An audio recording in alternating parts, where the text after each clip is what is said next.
members to have their pronouns on their on their badges, something which you don't have to do, but if you want to do it, you can. Some people get very upset about this, even though nobody anywhere is being forced to do something. But taking their upset seriously and in good faith, they are reminded that they don't have to bank at this bank where some people may choose to avail themselves of an opportunity to put their pronouns on their name badges. And reminding them that they don't have to bank there, in other words, saying, look, you don't have to bank here. If you really hate it that much, then bank somewhere else that doesn't give staff the choice of putting their pronouns on their badges. That's made them even angrier.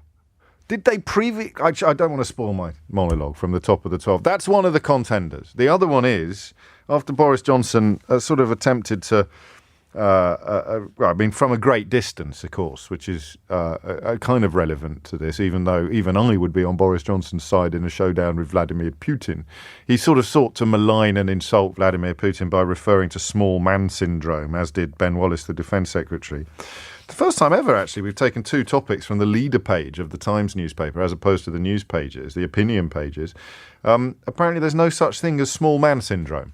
I thought we'd examine that suggestion, but I'm really worried about it because, I'm about 6 foot, slightly over 6 foot, about 1.85 m, I think. And I don't know if this is actually me being a bit I'm probably being too woke. Am I being too woke? But is it fair to have a conversation about small man syndrome, or is it discriminatory? Is it like one of the minorities that it's okay to... Anyway, you see what I mean. So it's either going to be, isn't it outrageous that Halifax customers don't have to bank at the Halifax if they don't want to? Why is that a story? Or is there such a thing as small man syndrome? Now I've said them both out loud, I'm thinking I might have to find another one. They sound like minefields to me, those two stories. Let's go back to the easier territory of this conclusion that the young have never had it so tough. And if, like me, you're not in the category, the relevant categories, and I've got two phone lines free, I would like other people to join in. No offence, but I suspect everybody's going to be describing similar circumstances. What does it mean for society? What does this mean for society? Because that phrase, I'm waiting for my life to start, and my little fear that what used to be a ladder now feels like a hamster wheel, that means your whole relationship with society is going to change. Your likelihood of doing something radical, doing something completely different. What does it mean? I'm not suggesting it's a silver lining. I'm just suggesting it's a profound societal change, this. And what will it do to the society that is changing? 11:39 is the time. Cameron's in Islington. Cameron, what would you like to say? Thanks for having me on, James. You're very welcome. The reason I'm calling in is because what you were talking about resonates quite strongly with me. I think, firstly, I feel very bad for some of the other callers who've had quite fractious relationships. Yeah. Come to heads with their parents and things like this. I was in a similar camp with my parents, so had a lot of arguments about the fact that I just feasibly couldn't afford a house, etc., etc. The cost of living was over the top. Yeah. Do they not believe you? Is that what it is? So they didn't. It's not that they didn't believe me. We had a lot of conversations about it. Eventually, we finally came to terms, and my parents were accepting of the fact that actually I was right. It is ridiculous. But I think part of the reason that it turned around as a conversation was because I think a lot of the time when I was talking to them, they felt I didn't acknowledge the fact that they'd worked hard to get where they were. Yeah, that's huge. And so when I said, look, I agree that you worked really hard to get where you are. Yeah. But me working as hard as you won't get me there. No. And to put this into context, so I'm a newly qualified doctor. Oh, so boy. I qualified at 2019, which is a great year to qualify as a doctor. Gosh. And then for the first 2 years of my work, I got to enjoy the pandemic on the front line. Wow. I was basically at home with my parents, right. and I was working, almost every other weekend because we were so short-staffed in hospitals. And through all of that, I was obviously getting paid that extra salary for working those extra shifts, etc., etc. And I'm now in a position where I'm fortunate enough that I'm buying a house with my lovely partner. But I think what kind of put it to a head for my parents was that I spent 6 years at medical school where I scrimped and saved. I didn't spend any money. I took the minimum amount of loan. I lived with them and commuted to my placements, which are sometimes over an hour to 2 hours in, to save money. Wow. I still came out of that with over £50,000 worth of debt. Some of my very good friends have got over £100,000 worth of debt from medical school. And I'm the only one of my friendship group who's buying a house. And I'm not buying a house because of me. It's because my partner decided not to go to university, got a job at 18, worked for 10 years to the point where we can now both afford a house. And the deposit is actually split. Something like I'm putting 10% of the deposit in, and she's putting in 90% of the deposit. Gosh.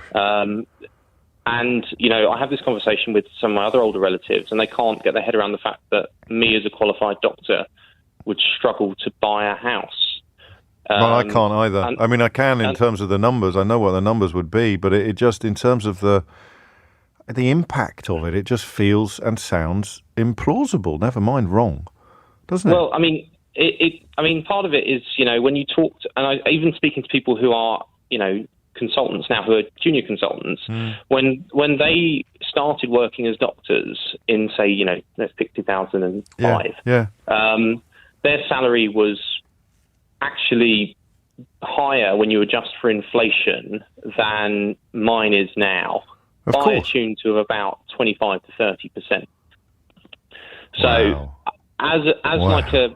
As a country, and this isn't just for doctors, this is true for most people who work in public sector, including nurses, including, general civil servants who've sat through the 2008 crash, sort of come out at the end of it where we've had austerity put in place to freeze wages for ages, to the point where if you've had a pay rise, it's been sub-inflationary for over a decade. Yeah.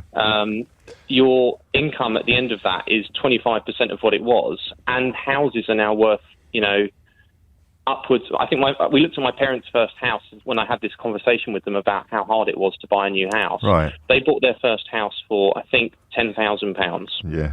And this was, donkey's years ago. Of course. And I then put it in. I showed them we found actually on Zoopla, and we showed how much it had been sold for 5 years before. Oh, how clever! And then I put it in the Bank of England inflation calculator to tell them how much it would have been worth if they'd have bought it with inflation. Remind me to never come round yours for a drink, seriously.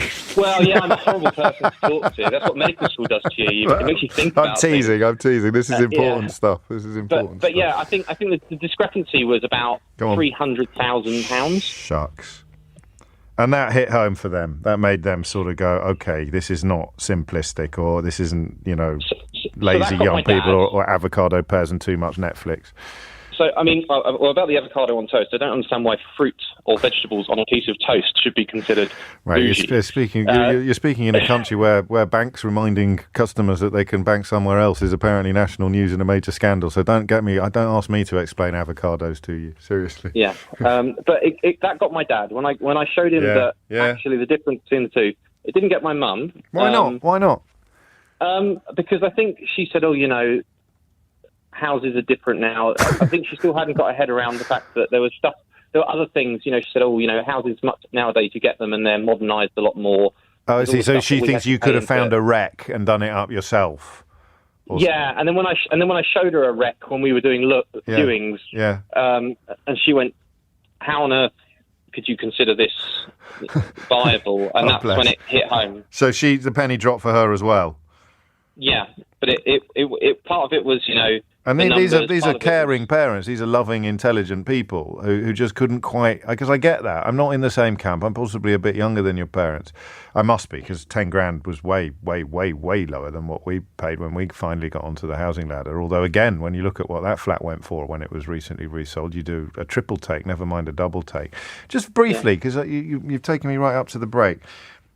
Is it all about that hard work thing? It's all about that. None of us want to be told that we had it easier, even when that is just easier. None of us want to be told that we had it easy, because we don't think we had it easy, because we lay awake at night worrying about stuff and doing this and doing that. But we can't even accept being told that we had it easier than you.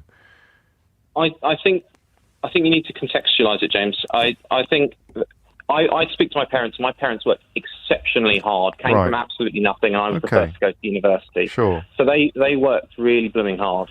But you're a junior doctor, mate. Let's not beat about the bush. You work ridiculously hard too. And the stakes when you're at work and knackered are much, much higher than they were when your parents were working really, really hard. I mean, granted, what I'm trying to say is that there are different types of hardship. Yes. When my parents got out and started working, they left school at 16, 17 with nothing. Sure. And they, had to struggle to get just even in. They had to live in a box room above my grandparents' house. And there were bomb sites around all of East London. It wasn't properly rebuilt. So that was pretty hard to grow up in, but they could then afford to get out of there. Whereas now they wouldn't be able to. That's the point. Whereas, of course. Yeah. Now I lived in a nice enough area, but I have no hopes of ever buying anywhere like that, and I'd have to move back into the bomb site, as it were. And of course, you're robbing them of their achievement unintentionally and not actually, but in their minds, you're robbing them of their achievement by suggesting that it was in any way easier than it would be now. And you don't mean to do that, and you're not actually doing that, but that is how it feels, and that's how it lands, and that's how it reaches the ears sometimes of the older generation. Gosh, it's thank you, Cameron, and also, good luck. Crikey, doctor. And if it wasn't for a partner who didn't go to university, of all the jobs that you can't do without proper training, I think we can comfortably agree doctor is fairly near the top of the list, and radio presenter's pretty much at the bottom. But yeah, that's nuts. It is 11:47. Leading Britain's conversation, LBC, with James O'Brien. 11:51 is the time. It's a sad tale, isn't it? And I think what we'll do, I always say this, someone should start keeping notes on this programme, and it ain't going to be me. But the question of what it's going to do to society as opposed to what it's like is one that we do need to move on to, although there won't be time to do so today. Only one actually, mate. You need to pay attention. It's not a London-based story. The first caller was in Leeds. I glance at my screen now. I've got Southampton, I've got Minehead, I've got Chippenham, and Will, I don't know if we'll have time to speak to him, is in Adelaide. So just wind your neck in. Don't look for reasons to dismiss these people. That's part of the problem that we're articulating. And Jackie, when you point out that wages were much lower then as well, when houses cost £10,000, I'm sorry, but you need to pay attention as well, because we're talking about multiples here. It is take your salary of £3,500, times it by 3, and you get £10,500, and you can buy a house for £10,000. Take your salary now, much higher than £3,000, of, let's say, £30,000, times it by 3, and you have got £90,000. Now go and find what you can buy for £90,000 and compare it to what you could have bought for £10,000 when the average salary was closer to £3,500. I don't want to sound patronising, Jackie, but I can only explain it politely so many times. There's also a chapter in my first book, How to Be Right in a World Gone Wrong, that addresses this issue directly. And it's not an opinion altogether now. It's counting. Chris is in Hoxton. Chris, what would you like to say? Yeah, hi. Me and my partner, we're both 29 years old. My partner's got 3 degrees. I've got 1, and we have absolutely no prospect of home ownership at all. When did you realise that? We've always just known it, to be fair. My circumstances are different, but a lot of my friends, they only had one childhood home. Right. And since moving out, they've lived in 5 or 6 houses. I myself have lived in 16 different houses over the last 29 years. And over, So you were moving around a lot as a child as well. You didn't really have a childhood home in the conventional sense. Yeah, exactly. And then me and my partner, we're speaking about children as well. And like me having that experience, I don't want to start a family where we have to move around a lot, because that wasn't enjoyable. Because you're reliant upon the vicissitudes of landlords. Exactly. And one of the main problems that we see is seeing housing as an asset rather than as a home. And if we don't have the capabilities to buy our houses to live in forever, we are at the behest of these landlords that will just. Have you followed the new legislation? Because it is getting a little bit better. Sadiq Khan spoke about this at the State of London debate on Monday night. The removal of no-fault evictions and things like that is supposed to give the government credit as well. It's a national policy, not a London-based one. It's supposed to make your life a bit easier. Has that landed with you yet? I mean, it's supposed to, but it's not going to do anything about lowering rents at the end of the day. Like I've been in places where my rent has been more than half of my income. And when you said 36% was the average, I was like, my initial thought was that's quite low. Yeah, I'm sure. Well, it will be. Now but that probably is a London measure there, isn't there? Is that the proportion you pay in London is probably higher. What? I mean, you didn't ring in to answer this, and I don't want to ambush you. But what does it mean in terms of the bigger picture, in terms of your generation's relationship with the world they live in? Do you think? I mean, it just feels like a breakdown in the social contract, and. So we've been told all our lives that if you go to education, get educated, you'll do well in the world and you'll get a foot in. Yeah. And I think I'm not going to lie, I think most of that is down more to what's been happening in the last 12 years of Tory government. Because, yeah, of course it is. It's deliberate. I mean, first of all, they think education is worthless unless it leads to high-paid jobs. And second of all, they don't really think that helping people who aren't already privileged and wealthy should be a priority for their government. I mean, this conversation, rightly or wrongly, has been very graduate based. Do you have friends who don't have any degrees? I'm thinking of Cameron's partner who left school at 18, and she's the only one who can actually afford to put down a deposit. Do you regret your educational choices looking back? No, because of the experience that they gave us. And I think that's a big difference in our generation as well, is that we kind of value experiences more than possession. Okay, that's interesting. I do have friends who don't have degrees as well, and they are just, they're in the same situation. It doesn't matter what background you're from. It's all level. We have a lot more in common. Like people who are degree educated and people who aren't degree educated have a lot more in common in their relationship with the workplace and with housing than potentially they used to. I'm not entirely sure how it used to be. No, I think you're probably right, and it is a sort of almost a subconscious acceptance of a shift in the status quo that people like me find absolutely fascinating, and people like you find a combination of dispiriting, but also inevitable. And it's the inevitability that perhaps recalibrates your priorities in life, and that's why experiences end up having a value for your generation that's different from the value they had for mine. 11:56 is the time. Nikki's in Chippenham. Nikki, what would you like to say? Hi there, James. So first of all, I'd like to say that I completely appreciate the difficulties that people are going through. Yes. In the conversations you've had. Completely agree. Inflation, house prices, everything. Bad. All the landlords buying hundreds of houses. Bad. Very strong opinions on that. However, so I'm a little younger than you, but not by much. I'm 47. Right. When I was 2021, I fell ill with chronic fatigue syndrome. Affected me for 15 years. Never earned any money. I think I earned about my highest salary I need to warn you, I've only got 90 seconds left, Nikki. Right, okay. So I've always had quite a low income. I now run a bookkeeping business and been doing that 15 years. Because of my health, still don't earn great amounts of money. And my highest was a couple of years ago, around £28,000. My family are in Reading and Maidenhead, but I had to move as a single woman to Devizes in Wiltshire, where house prices were lower. And I'm currently sitting in a nice 2-bedroom flat that I've been able to buy for myself, and I work hard for it. Good. So I think some people, and you see them on the TV on these programmes, really high expectations. Yeah. They don't want to compromise. This isn't everyone. Why do you think they end up on the TV? How many people do you think the producers interview before they find the ones that are going to? No idea. But let me tell you. No, let me tell you.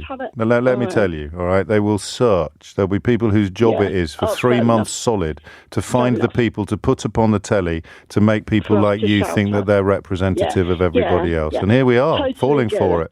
So can I just say really quickly? I bought a studio flat in Reading for 98 grand in 2014. Had some help from my parents, a small deposit, but right. I did it up. It was horrible, nasty.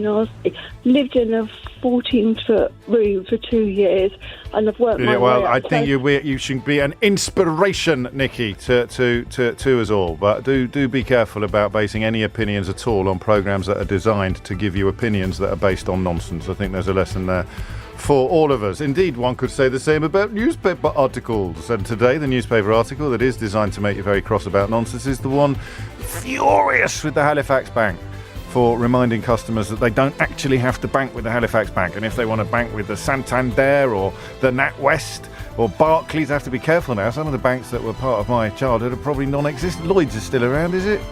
The Midland? TSB? Anybody? Abbey National? This is LBC from Global, leading Britain's conversation with James O'Brien.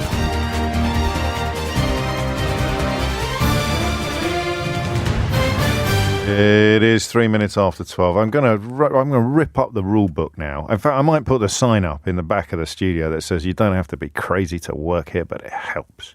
Do you know what I am? I'm a maverick. I'm going to go bi-topical this hour. I'm doing 2 separate topics on the same hour of the programme, which, of course, means that Zainul and Charlotte, who are answering the phones today, are going to nurse a deep and abiding hatred for me throughout the entire weekend and quite possibly beyond. Because I can't choose between the story about the bank that's reminded its customers they don't have to bank with the bank that they bank with if they don't like something that the bank that they bank with is doing, and the claim in the Times that there is no such thing as small man syndrome. I'll take either of these. So what I'll do, how shall I do it? I'll do 2 half monologues, or shall I do a monologue?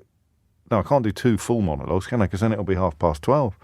And I've got to play you a little clip of the full disclosure with Chris Bryant, which is one of the most amazing interviews and beautiful interviews. I don't make any apology for using that word with a politician or indeed with anyone that I've ever done. There are moments in that interview where I was laughing my little socks off.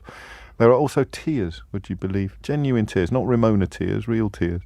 So I'll try and do 2 mini monologues in quick succession. Shall I try and do them both at the same time? Shall I kind of do a sentence on small man syndrome and then a sentence on No? That would be nuts, right? But hey, remember, I'm a maverick, and you don't have to be crazy to work here, but it helps. Keith, get the sign. Will you get me a little nail and a hammer? Right. So here is story number 1, and I'd like to thank I think this one gets a woke watch, doesn't it? This one, don't you think? This one it's got the word woke written all over it, and I am genuinely confused about what exactly it is. As with so many woke stories, I'm genuinely confused about exactly what I'm supposed to be cross about. So here it is. Woke Watch. The Halifax Bank, where I don't think I have an account there anymore, but I certainly did. It was in the little bullring in Kidderminster when I was growing up. I had all my first bank accounts at the Halifax. Let me get this story absolutely right. Exodus from the Halifax over bank's woke badges. What are you cross about today, lads? Badges, James. Pardon? Bad badges. Oh, what's written on the badges? Is it something bad? It's my name, and I can, if I want, put pronouns on it. What do you mean you can if you want? Well, I don't have to. But if I work for the Halifax and I want to put my pronouns on my name badge, under my name, I can if I want to. Now, that's outrageous! How can they contemplate such a disgusting assault upon our British values? Just run me through it again, will you? Well, I've got a name badge already, and the Halifax have introduced a scheme that means if I want to, I can put my pronouns on the name badge. And I don't know what I'm going to do. It's the worst thing that's ever happened. Who's cross about this exactly? The people who've got the choice of putting their pronouns on the name badges. The people who actually wear the badges. Are they the ones who are cross? No, apparently not. It's other. So who is cross? Well, let's find out. Back to today's Super Soaraway Daily Mail. One of Britain's biggest banks has seen a mass exodus of customers after it told those who disagree with its latest woke policy to go elsewhere. So I think, can we have a hit on that? Its latest woke policy? Woke Watch. Oh, now it gets interesting. Many have told Halifax they are closing their accounts after bank staff were encouraged to display their preferred gender pronouns on name badges. How do they know that? I hope they haven't just been sniffing around on Twitter for angry people and taking them at their word and reporting it as if it were actually gospel news. Let's find out in the very next paragraph. More than 150 social media users say they are boycotting the former building society after being lectured about inclusivity. Presumably, the Daily Mail has contacted every single one of them and established A, that they hold an account with the Halifax, and B, that they have actually closed their account with the Halifax, because otherwise they're trying to turn a social media nonsense into an actual story about being woke. Woke Watch. some have cut up their credit cards.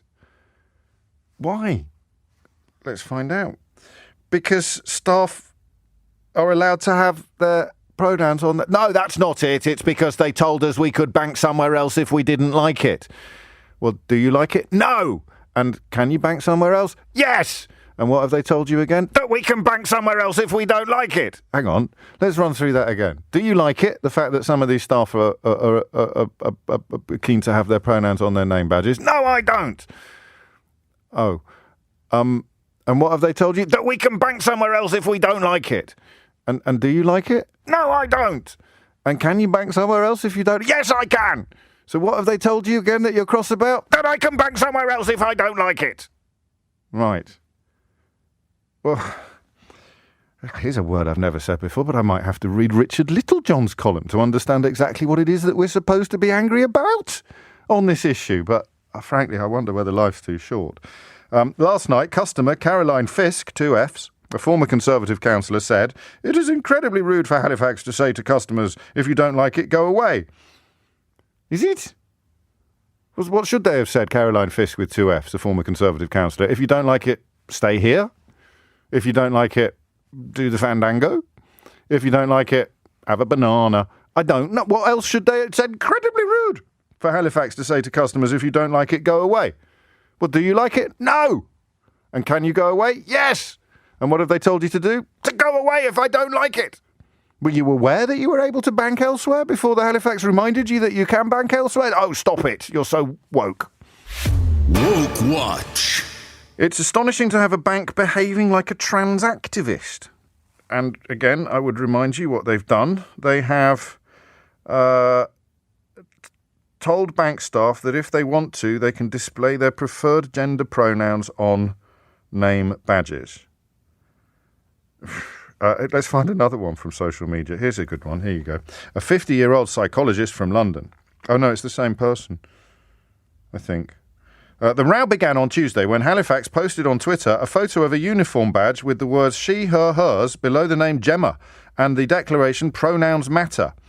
It said the move was designed to avoid accidental misgendering. By last night, close to 10,000 people had protested on social media. One woman said it is a different woman, said she had closed her credit card account. She's not named, but apparently she's a 50-year-old psychologist. Again, I'm absolutely certain that the Daily Mail have contacted her, established that she definitely held an account with the Halifax, and established that she's closed it, and asked her why on earth she didn't realise that she was allowed to bank wherever she wanted and was not held hostage by the Halifax. Anyway, do you know what she said? She said, "I don't want to be having conversations about gender when I go into my bank."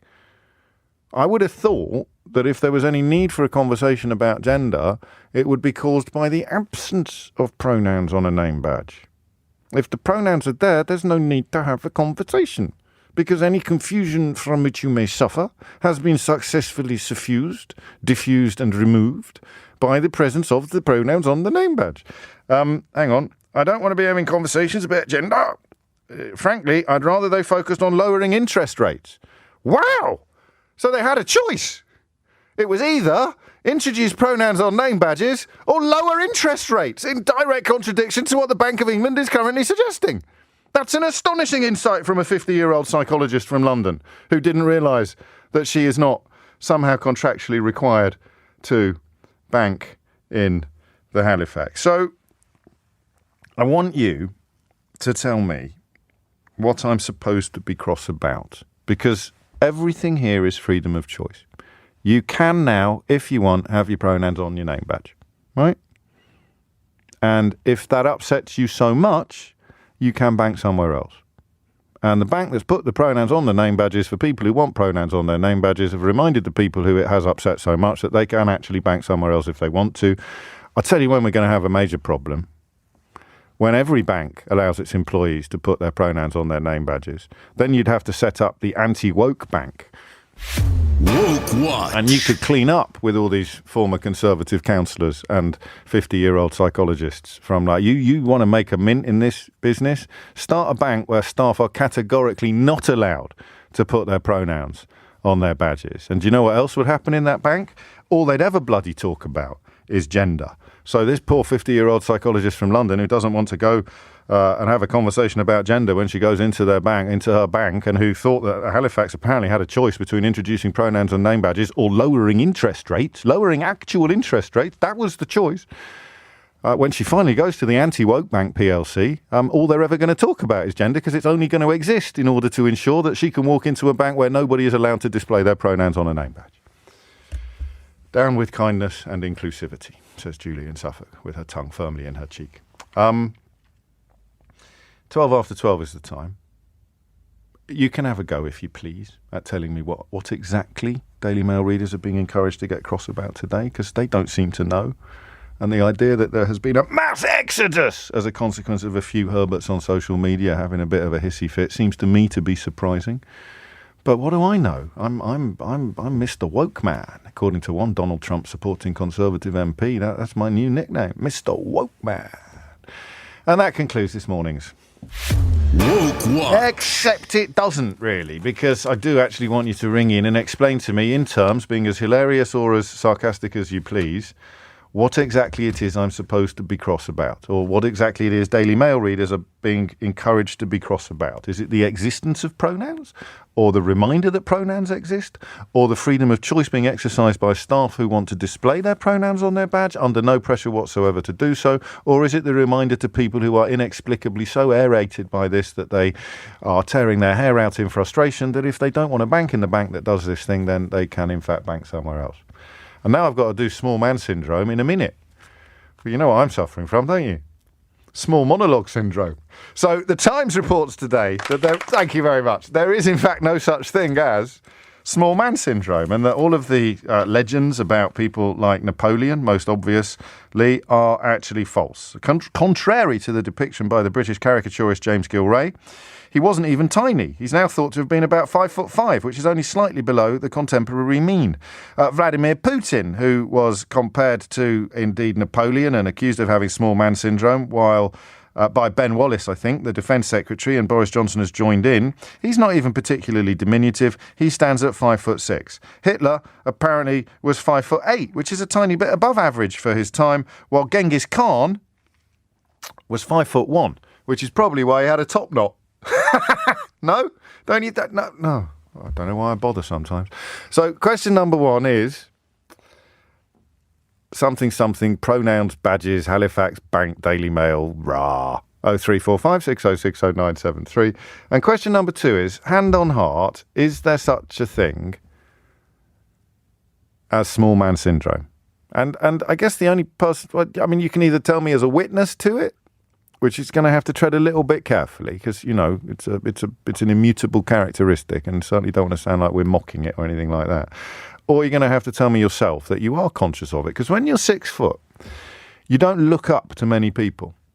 You don't, and I mean physically. I don't look up to many people metaphorically anymore either, not since my dad died. But anyway, I tell you who I look up to, who's tall enough for me to notice how tall he is Tom Swarbrick. He is one of the few people who I encounter on a fairly regular basis who I have to approach with my head at a slightly different angle from how I do the rest of the time. And I do sometimes think, if you were doing that all the time, would it change the way you look at the world? I don't mean literally, because of course it would. But I mean kind of emotionally or in terms of feelings. But then that's the only way you know. So you'd probably only notice that you were approaching someone with your head at a slightly different angle if they were even shorter than you.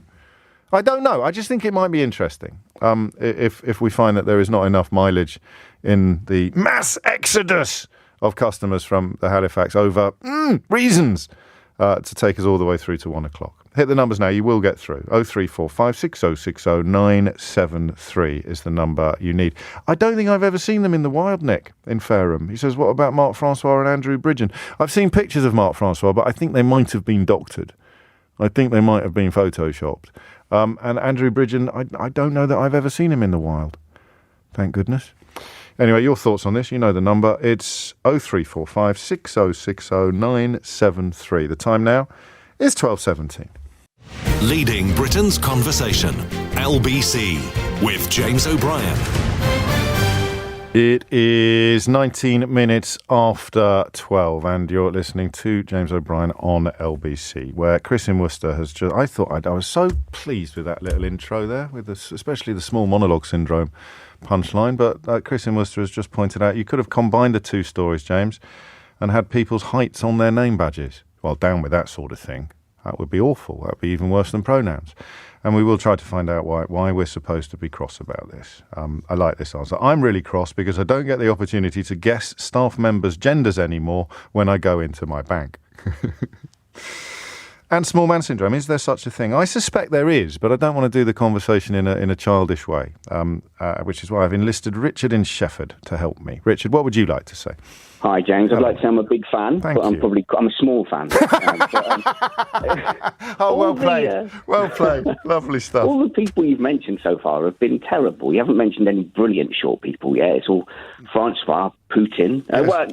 Bruno Mars, that's small. Mahatma Gandhi, 5'4". Martin Luther King, 5'5". You happy now? You happy now? Thank you very much. Inclusiveness. I do think I have small man syndrome. Oh, really? And I think I'm 41 because I'm going through this with my son now. He's the smallest kid in his year by a long way. Okay. So I kind of think it's too late for me. Right. But I think a good example is on the football pitch. Yes. So I always feel like a midfielder would come at me harder because I'm smaller. Okay. Than they might do a bigger guy. Yeah. So I'm just using this as an analogy. But Yeah. I figured out that if in the first couple of minutes of a football match, I hit their biggest midfielder as hard as I could, that would buy me back half a yard. And that's something that a big guy might not have to do. And I think I've had that, like toxic masculinity environments like sport, like the military. If you're small, people will assume that they can do an alpha male posture at you. Okay. And as much as you don't want to be aggressive and fight back, unless you do stand up for yourself more than, say, you as a big lad would have to do, I think it fosters in you an ultra defensive stance. And that leads to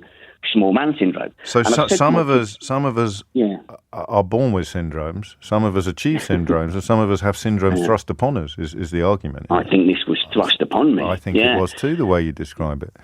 So my lad at school, Yeah. he's a little lad. He's so well-tempered and so well-mannered well and done. polite and lovely.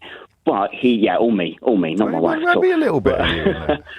But Pardon the pun. he was getting bullied a little bit. Right. And there was a couple of times he had to stand up for himself. And Yes. I pointed out to the teachers, if you don't stamp out this bullying now, that polite little boy is going to turn into me. So it's on you now. You like him a lot, that kid. You don't like me that much. What are you going to do? But small boys, I think particularly, are forced to stand up for themselves. And Because Craig, why did you say they don't like you that much? I don't want to pry. But because I'm an angry little guy coming in there barking about my. you sound kid very getting bullied. angry. You sound caring. You sound caring, considerate, and compassionate. You're probably woke, aren't you? They're probably one of those woke mobs I keep hearing about. Looking out for your boy like that and discouraging bullying. What's wrong with a bit of bullying? It made me the man I am today. So, and how did it work? How has your lad addressed it?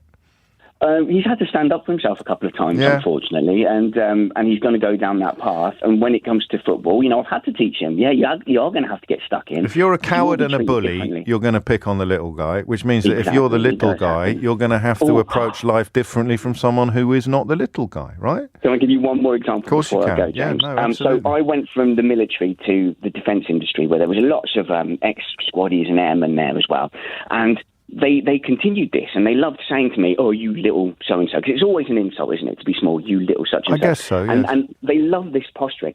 So I used to say to them, look, if you want to try and get your machismo by being belittling to me for my size, the very least you can do is go to the gym upstairs with me, 3 rounds, headgear, we box for 3 rounds, win or lose, I don't mind. You can continue saying that. But if you're not willing to do that, you shouldn't be able to. Yeah. I don't want to fight, James. I'm terrible at boxing. But they don't know that. And they didn't know that there wasn't a boxing ring in the gym at all.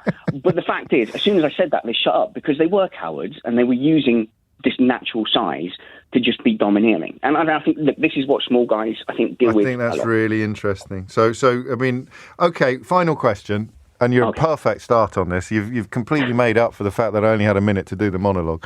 No, I mean that most sincerely. What about when you're not actually being targeted or singled out? Does the syndrome seep in to other areas of your life that are not specifically a consequence of what you describe? I honestly think so. Okay. Road rage, people cutting in line. Yeah. I think I'm primed. You've really got for to this fight your defensive corner reaction. more than you would completely. if you were taller. And now, even when I don't have to, and it's ridiculous to, I feel the urge to do it, and then I have to suppress it. So I think I'm walking around with this angry small man syndrome that you guys are describing. Well, you don't sound angry, but then again, we're not having a pop at Well, I'm each having other. a lovely phone call with a brilliant radio presenter. It's very kind. It's very kind. And it sounds like you've done your ladder solid as well, but equally, forewarned is forearmed, isn't it? You've got to be aware of the fact. I think that line might be helpful. A coward and a bully will pick on the little guy. And there's not a great deal you can do about that, but it's probably the coward and the bully who the teachers should be addressing rather than the little guy. Richard, thank you. You really have done my job for me now. So join in the conversation that Richard has just started so brilliantly on 0345 6060973, or tell me why why it's a story that the Halifax Bank is allowing, even perhaps encouraging, staff members, but certainly not forcing or ordering, to put their pronouns, in my case he, him, his, on their name badges, under their names, and people have objected to it, and they have been reminded that they don't have to bank at the place where the thing that they hate apparently is being done. What is the story here? AD is in Oxford. AD, help me out. How's it going? I'll throw some insight at you as best as I can, try and explain it to those who are struggling to follow. This is not as simple as just self-expression of pronouns. This is expressing the existence, or it's referring to the existence of a worldview that directly clashes with the archaic view of the people complaining. Right. What's the new worldview? Right. So the original thought, the way that they're raised, is man, woman is woman, nothing else exists. Sure. Well, they don't have to abandon that. They can still believe that, can't they? Regardless of what's on a name badge in a branch of Halifax. Well, that's just it. The moment you start expressing a pronoun or publicly expressing it, right, you are then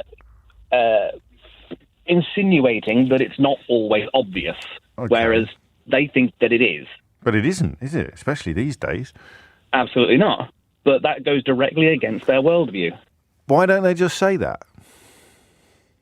You think they have the intellect? Well, I presume they do.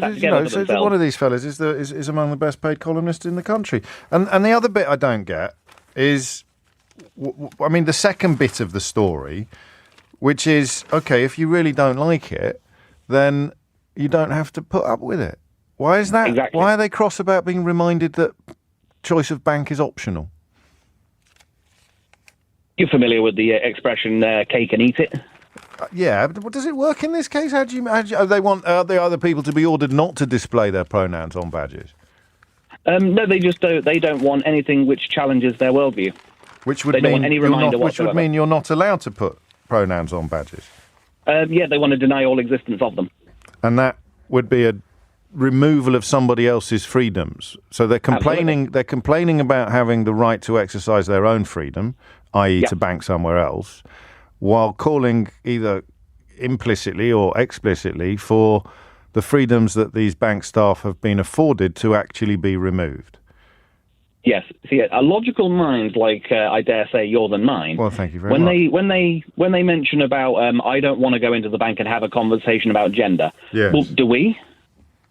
No, I've never had a conversation about gender in a bank, any more than I've had a conversation about somebody's name, which is also on a name badge.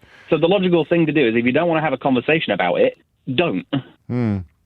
But what they're doing is it a dog whistle?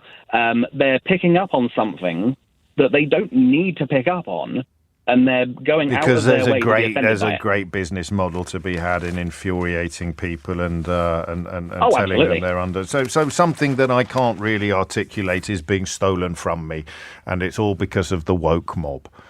And something that doesn't impact me in any way, shape, or form, I'm going to get militant about it. Yeah. Well, you say it doesn't impact me in any way, shape, or form. I've been reading a lot about the historian Jan Morris, actually, the author and travel writer, because I was taken by surprise in an article I was reading about her, which mentioned that she was born James Morris in 1926, and she's a sort of bit of a hero of English historians, and it just struck me that these conversations aren't new and these phenomena aren't new, but that is what is under threat here, the idea that the world is binary and straightforward and simple, and I've got my head around it, and now someone's come along and completely shaken my faith in my own understanding of the universe by having he, him and his written on a name badge. Yeah. Thanks. Have a great weekend. Okay, challenge AD. Maybe he's part of the woke mob, and I'm just one of the fellow travellers. So it does sound like freedom for me, but not for thee, as Claire in Campbelltown rather winningly puts it. I can't believe they're pointing out my freedom of choice when it comes to where I bank, and I can't believe they're exercising or giving freedom of choice to people who wear name badges and may or may not want their pronouns on them. But look, the most important thing to remember about this story is that you are supposed to be very, very angry. And then every now and then, because we haven't completely surrendered all the ground won over the last few decades, every now and then you have to slip something in like, look, I don't care what people call themselves, and then add something like, but I don't see why they have to put it on a badge. No, me neither. James O'Brien on LBC. Call 0345 6060 973. 12:31 is the time. Theo Usherwood is here. I didn't even summon him. That means you must have been at the lobby. Presumably they've got rid of this gropey guy now, have they? No. What? Well, he's out of government. Is he? He's out of government. But he's still in the parliamentary party, still got the whip, still got a job, still got a salary, still got a career. £84,000, yes. Okay, nice work if you can get it. So this is stranger and stranger, James. So, of course, there's been allegations all morning that the Prime Minister... I think you're supposed to say curiouser and curiouser, said Alice. Curious and curiouser, sorry. Said Alice. Do I say said Alice? Yes, yeah. Said Alice. Right. Curiouser and curiouser. So this morning it emerged that the Prime Minister knew about Chris Pincher's history. Now, we've asked Number 10 spokesman today whether he was aware, asked him to confirm the story, and he says he wasn't aware of any specific, this is the Prime Minister, wasn't aware of any specific allegations. No basis to stop the appointment on the basis of unsubstantiated allegations. All appointments are looked at, and there was no basis to stop it, and the appointment of Chris Pincher back at the beginning of this year went through the process. This is the previous allegations. The Prime Minister. That's the straight. But when did this thing at the club happen? This happened on Wednesday night. Yeah. And so he couldn't have been aware of that when he appointed him, could he? Because he appointed him. No, because he resigned in 2017. Yeah, so the question is, was the Prime Minister aware of the previous resignation? So he's aware of... But those allegations were dismissed by a Conservative Party inquiry into a Conservative Party MP. Have you? Did I tell you if ever any allegations made against me? Do you know who's going to conduct the investigation? I don't know. Lord Guy's got a job. The James O'Brien programme. Thank you very much. We'll be conducting all investigations into allegations of impropriety levelled against James O'Brien. So then we get into a situation where we say, and I put this to the Prime Minister's spokesman, so you're saying you weren't aware of any specific allegations. Yeah. Were you aware of any allegations? And right. The Prime Minister's spokesman can't say it because it's not true. Right. So then one of my colleagues who's got 140 words a minute shorthand, looks through his notes and says, but at the beginning, you did say you weren't aware of any allegations. Yeah. The Prime Minister wasn't aware of any allegations. So you're working as a team here. Yeah, Who was it? He's a guy called Andy Woodcock. Fantastic. Political editor, The Independent. Excellent. And he was political editor. He was my boss when I was at Press Association. Look at this. Super Tag scrupulous team. reporter. Tag team. And he goes, no, but you look at my note. You did say at the very beginning the Prime Minister wasn't aware of any allegations. That's why you need shorthand, kids. 140 words a minute. He's super fast. Flipping out. Unbelievable. I could tell when you said that he had amazing shorthand. Because you can't do that unless because he just flipped through his notes. Yeah. Incredible. And then Reminds the Prime me of my Minister's... late father. My dad could have done that. Yeah. I couldn't do that. It's amazing to watch. I used to be able to do it. Could you really? Yeah, 100. Forget you're a grown-up. Anyway, where were we? I digress. The point is... It was me that digressed, and I should apologise. The point is, then that Andy says to the Prime Minister's spokesman, he says, now, can you did say the Prime Minister wasn't aware of any allegations. And the Prime Minister's spokesman, he's the deputy, it's the guy called Jamie. He's okay, but he's suddenly realised his mistake. Yeah. And he has to correct himself. Whoa. And say, no, actually, the Prime Minister wasn't aware of any specific allegations. Now, this is where it gets interesting. This is what we talk about when you are defending the indefensible. You can't come out unscathed. So he's now essentially sacrificed some of his integrity on the altar of Save Boris. So this is what's interesting. So from what the Prime Minister's Deputy Spokesman was saying, the Prime Minister was aware of allegations, but there was no basis to block the appointment. This is where it gets interesting, even more interesting, because Dominic Cummings, the Prime Minister's former chief advisor, has tweeted this morning. I remember him. You may have heard it. Now, he said, when you sit in reshuffle meetings, it's normal to go down a list like this. And I'm just going to read the more, family-orientated ones. Under investigation by the National Crime Agency, drunk, dodgy donors, moron, he's okay, and then he uses the phrase dodge pot. Right. So that's how you block appointments. Yeah. Now, you would say at this point, James, you say, yeah, but it's Dominic Cummings. He's got an axe to grind. Of course you would, yeah. Also, you should hear what they say about him. But then Jonathan Jones, QC, of course, he's the former head of the government's legal department, then quote tweets Dominic Cummings. Gosh. Probably don't agree with him about much, but from my occasional marginal involvement in reshuffles, this sounds about right. Good Lord. So there is a basis to block somebody, even if the allegation hasn't been unsubstantiated. So the name would come up. Shall we make this guy Deputy Chief Whip? And someone else would say, well, hang on a minute. Back in 2017... He got the thing about the thing with the thing that the thing. And they'd... So where are we now, Theo? Well, now Chris Pincher is still a Conservative MP. He's the MP for Tamworth. It's a Labour constituency with a majority of...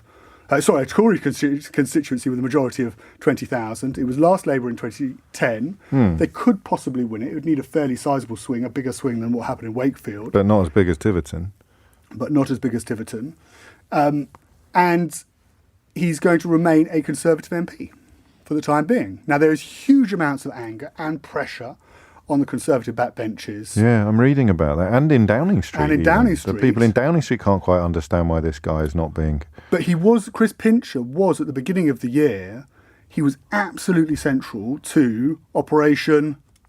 Save Big Dog? That's the one. Oh, really? Good Lord, it's like joining the dots, isn't it? When it was looking particularly difficult for the Prime Minister, he went out and managed to coordinate enough Conservative MPs to come and support the Prime Minister. And there was even then some consternation that he didn't get the top job as the Chief Whip, and it went to Chris Heaton-Harris. Because he was seen as being super loyal. And so supportive. I mean, it was just politically, because you could be nerdy about these things, but politically it was an incredible whipping operation when the Prime Minister, at that, a couple of days where it looked like he would go then and there, they managed to turn it around within the Conservative Parliamentary Party and get the Prime Minister live to fight another few months. And he's still an MP. That's where we are, really. That's how. But what's also interesting about the letter is that Chris Pincher wrote the letter to the Prime Minister and says, I have to resign because I went out and I got too drunk and I embarrassed myself. Yeah. But he doesn't mention the groping allegations. No. But those came out, those allegations, apparently there's a separate exchange of text messages with the Prime Minister, between Chris Pincher and the Prime Minister, we've now discovered, where he gave the full explanation. But he didn't put that in the letter. Do we think that they're going to try and style this one out, right? The Prime Minister is trying to style this one out, clearly, because otherwise they would have come out and said in the last half an hour and said, actually... And do we know who the victims of the alleged gropes were? I read that one was a Conservative MP. I mean, loads of people witnessed it, and the Whip's office was inundated with complaints, which suggests that the behaviour was not mild. No. And of course there is, previous allegations which the Prime Minister is aware of. But his spokesman, his civil service, is putting the word specific in there so they can say, well, the Prime Minister wasn't aware of specific allegations. He bloody well should have been. Frankly, if you're going to appoint someone to a job and they were accused of unsavoury behaviour just a few years ago, you should probably know exactly what that unsavoury behaviour was. But here we are. Boris Johnson's spokesman says the PM wasn't aware of any specific allegations against Chris Pincher prior to appointing him, despite Pincher previously resigning over similar allegations. Yeah. And there's also reports that government minders had been charged with specifically keeping an eye on him at social events. Yeah. Pincher by name? Thank you, Theo. Anything nice lined up for the weekend? It's sunny, isn't it? It's July even now. It is July the 1st. Carry on. I'll see you on Monday. See you Monday. Thank you. It is 20 to 1. You're listening to James O'Brien on LBC. Hang on, come back a second. Here you go. Here's a text. You'll like this. Look, James, you're fab and everything, but we definitely need more Theo. You're better as a double act. There you go. I'll send you away with that for the weekend. So there you go. Thank you very much. 12:40 is the time. Amanda is in Tufnell Park. Small man syndrome or pronouns and name badges, Amanda? Take your pick or have a crack at both. I'll do pronouns, please, James. Pronouns for 10, please, Bob. Carry on, Amanda. I'll tell you what's going on here. This is about a bunch of people who've never been excluded from anything. Yeah. And then the idea that suddenly a group of people are included in that is a threat to them. So when you start to treat people the way you've always been treated, there's going to be a downside for me. Something's going to be taken away from me. And that's what's behind all of this. I've seen so many absurd comments like, and it's my own fault for going on social media, but things like... Were you looking for evidence of the mass exodus from Halifax back? Yes, OK. Yeah, the 150 people who said, I'll never go there again. Yes. But you're saying things like, as a cis woman, does that mean I'm not allowed to bank here anymore? And it's just ludicrous, people's inability to grasp this very small step, actually, for an organisation that, at the same time, faces flack. It wasn't that long ago the Daily Mail ran a piece about a trans customer who was not able to identify the way they wanted to on an application, and it caused uproar. The same paper who's now, putting out stories asking if people know the individual concerned, that poor lad in the call centre, do you know him? Presumably looking for some dirt or something. Well, the social media manager who replied... Isn't that disgusting? It is. Verging on harassment. Do you know Andy or who's behind the plan? That's on Mail Online. Is it really? Disgusting, isn't it? You're going to haul him over the coals for replying to tweets. And am I being disingenuous when I suggest that today's scandal is people being reminded that they're free to bank wherever they want? It is, and I tell you what else is behind it. It's this place we've got into where people with strongly held views just believe it as fact. So when they start to, accuse the company of virtue signalling, well, I've worked there, and I can tell you there is not a more inclusive, more caring kind of place to work. And so they've manifested that into a decision that will help. Down with that. So you've worked at the Halifax. Mm-hmm. And this is something that's going to help some customers and some colleagues who have previously felt excluded. Very few is the other point, downside isn't it? to anybody else. It's going to be a tiny number of people that are directly benefiting from it, and a rather larger number of people who are joining in order to look after and recognise and protect the tiny number of colleagues who will benefit from it. And exactly that. Do you want to know something funny? I almost don't want to say this on air because I'd like to encourage everybody listening to this who is thinking of changing their bank from the Halifax as a consequence of a name badge or some words on a name badge that aren't a name. I think you should all go and bank at HSBC. Do you know why I said that, Amanda? No, I don't. Because they've just come out in support of the Halifax. I think they do it as well. Good for them. So what happens when all banks allow pronouns on badges? Which is exactly what will happen. But then what about? Hang on, wait there. Let me. Apprentice winner Michelle Dewberry asked the bank, if you really want to focus on people things, why don't you start properly passing on interest rate rises to your customers with saving products? What about people like Michelle Dewberry? What will she do if all banks have pronouns on their name badges? Indeed. And you know you don't sound very concerned, frankly, Amanda. I've never been very concerned about Michelle Dewberry, but I'm not quite sure who she is. It's also it's a lovely opportunity for people to come out and raise every single, complaint, concern, angst they've got against unrelated things with your bank. So there's a bit of that going on as well, isn't there? Is it fair? Cash point of course, they've closed down my local bank. Is it fair to suggest that instead of allowing some members of staff to have their pronouns on their badges, the Halifax could have reduced interest rates instead? I'm no economist, but it sounds unlikely to me. I think they're entirely unconnected, don't you, James? What? Have a lovely weekend and have one of these on me. It's a sting. Well, that didn't go very well. My fault. Let's do that again. Amanda, pretend that last 30 seconds never happened. Oh, have a lovely weekend and have one of these on me. Leading Britain's conversation. LBC with James O'Brien. Hand on heart, I thought it was about 12:10. I just looked at the clock. It's 10-1, so we better hurry up and get through a few things. Quick shout. I might start. I always say this. I'll start doing competitions or something. Best texts. I have the best listeners. This text actually had me laughing out loud in the break from David. He says, the rate of interest in this story is falling sharply for me. Yeah, me too, actually, especially after Amanda, former Halifax employee, talked us through the facts of the matter. But anyway, don't forget, if you see some pronouns on a name badge later today, don't forget that you are free to shop or bank somewhere else, but eventually perhaps... First time I saw it was in an ice cream parlour, would you believe, in Manchester. An amazing ice cream parlour. They did a dandelion and burdock ice cream, I think. That was one of the most delicious things I've ever tasted. And it's in Affleck's Palace in Manchester. I possibly even would be called artisanal ice cream. And all the staff were walking there, and this is going back about 5 years. It's a pretty funky place.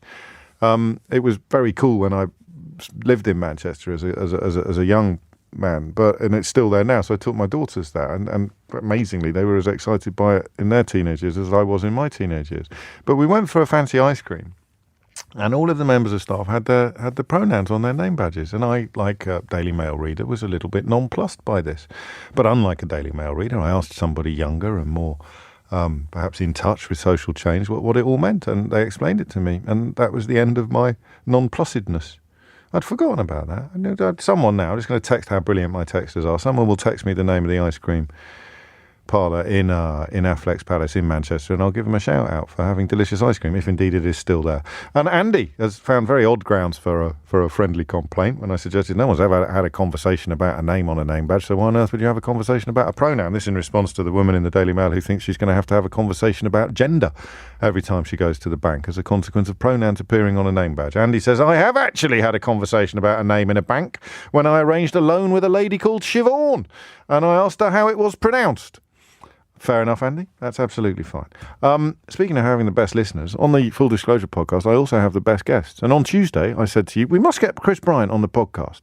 And such is the quality of my production team that today, Chris Bryant is indeed on the podcast, on the Full Disclosure podcast. It's an astonishing interview. I had no idea how funny he was or what an amazing life he's led. Including the fact that, and I should have known this because I'm a journalist of sorts, he used to be a vicar. Did you know that? No. Did you know that? Oh, you would know that, clever clogs. And among the many, many questions, there's laughter, there's even tears. We cover so much ground. I really, really liked it, warmed to him. I didn't know him before we sat down together. But I did ask him towards the end about the state of current British politics. And I think you'll be unsurprised to learn he didn't exactly hold back. I think we have the most corrupt government we've ever had. And too many people don't seem to care. And that does upset me. Even if I think back to the kind of Conservative or Tory I was at 18, 19, 20, I think, I know I would have been completely ashamed of this. I've written a bit about the 1930s, and in particular a group of gay Tory MPs in the 1930s who, because they knew lots of people had been killed in Germany, gay friends had been killed in Germany by Hitler, became the most vociferous opponents of appeasement in the UK. They were hounded out of the party and all that kind of stuff. And so I am a bit maybe oversensitive about this. I don't like using the word fascist, but there's just elements where you want to go, all right, so that's the next step along that path. And then because we've got used to that step, I suppose we'll take the next one, will we? And at what point do you just say, sorry, this is actually on the road to perdition? But it's not at the point at which you say it, because you have said it, and you just did say it. Yeah. And quite a few people do say it. But you speak very warmly about other members of Parliament who will be on the other side of the House. It's them that need to say it. How frustrating is it that people you thought would have done by now haven't? And I don't expect you to name any names, but I know that you still break bread with people and you still enjoy spending time with some of the people who really, according to you, not me, although I happen to agree, who really should have spoken up by now. I try to be cordial with everybody. Yes. In particular, if you have a long spell in opposition and you want to get things done for your constituency, you have no choice. And I remember, Tony Blair had to deal with Berlusconi. Yeah. Fact. So sometimes you just have to do that, and that's fine. And on the whole, you want to give people the benefit of the doubt anyway. The people I find most frustrating at the moment in the Conservative Party are what I call the pearl clutchers. They're the people who grasp their pearls in private and say, it's terrible, I can't believe how we've got to this point. And then go and vote or even sign up to the motion to absolve Owen Paterson of any guilt. Sign up to... won't even sign a motion of no confidence in the Prime Minister. And that's just blatant self-interest. It's either idiocy or it's they've been promised a knighthood or they've been promised a job in the cabinet or something. I don't know what it is. Well, there's a rumour, isn't there, that he can't have a reshuffle because all the people that he's promised jobs to will discover the reality of the But also, situation. I mean, there are people I really respect. Yeah, that's what interests me most. Who are still in ministerial posts. Yes, exactly. What on earth goes through their head when they go to bed at night? Would you not ask them? I do. And what do they say? And they sort of, Okay. I get the I mean, picture. ministerial office is £30,000, isn't it? Is it that? It can't be. Makes a difference to some people. Can you be bought for £30,000? How could you possibly serve in a government that is introducing all this nonsense? How could you possibly serve in a government that is introducing all this nonsense? That might be our starter for 10 on Monday morning. I'm not sure. I'm just going to run through, with apologies to Pat and to Josh. I hope I've got time to come to both of you. But I am just going to run through those footsteps to fascism again, because you hear someone else say it, someone caught up in the cut and thrust of Parliament every day, and also someone who still numbers people on the other side of the House among his close friends and confidants. And when he uses the word, you get worried. And I think the point I want to drive home is the A to Z, the theory of the A to Z. If they announced the Z today, there is no earthly way we'd put up with it. But if the Z follows the Y, and the Y follows the X, and the X follows the W, and the W follows the V, and we go all the way back to A, so there are 25 different stages before Z arrives, then you don't notice how awful Z is. So this is Boris Johnson's Brexit Britain, all right? And these are 10 institutions or organisations or conventions or obligations, call them what you will, that have been turned into enemies of the people by the combination of the Vote Leave cabal in Downing Street and Paul Dacre's sort of Politburo at the Daily Mail. And I'm going to run through those 10 things that have all come under attack in our country from the most powerful institution in the media and the actual government. The Church of England, okay? The Archbishop of Canterbury, under attack from government and Daily Mail for criticising the disgusting Rwanda refugee scheme and other things as well, constantly being told, despite, of course, having a seat in the House of Lords, to stay out of politics. So the Church of England is an enemy. The Bank of England is an enemy because the previous governor was factual and evidence-based in his predictions of what Brexit would mean. And the current governor is more ignored than attacked, but warned this week that Britain is set to become the worst performing economy in the developed world. So the Bank of England is an enemy. The royal family is an enemy. A former editor of The Sun suggested this week that the only reason the story about Prince Charles accepting suitcase full of cash from an Arab potentate was because Downing Street was so unhappy with him for describing the awful Rwanda refugee scheme as awful. And of course Boris Johnson thought nothing of sending Jacob Rees-Mogg to Balmoral to mislead the Queen about the prorogation of Parliament. So the royal family is an enemy in Boris Johnson's Brexit Britain. High Court judges, or enemies of the people, as Paul Dacre's Daily Mail called them, lawyers, are an enemy in Boris Johnson's Brexit Britain. The people to whom you turn when you need protection from perhaps a false accusation, the people to whom you turn when you need representation in court to ensure that you get justice having been a victim of crime, the people who help you understand and receive protection from, they are an enemy in Boris Johnson's Brexit Britain. The law itself is a problem, is an enemy in Boris Johnson's Brexit Britain. The BBC, needs no explanation or introduction, is an enemy in Boris Johnson's Brexit Britain. Channel 4 is an enemy in Boris Johnson's Brexit Britain, a fight taken up with alacrity by the Daily Mail. Academia itself, our Remainer universities, as the Daily Mail called them, or, as is now happening under this government's policies, an English government is deliberately diminishing the teaching of English literature.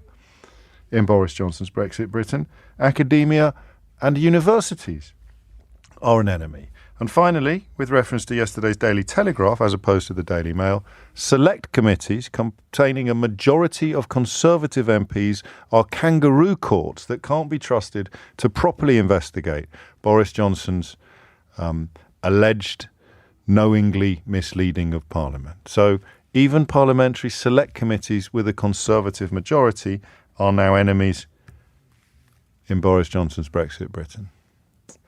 And I'll leave you with that happy thought. That's 10. There's more.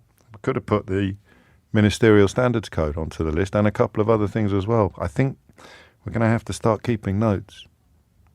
But not yet, because it's the weekend and the weather's nice and I've got a lawn to mow. So I'll see you on Monday.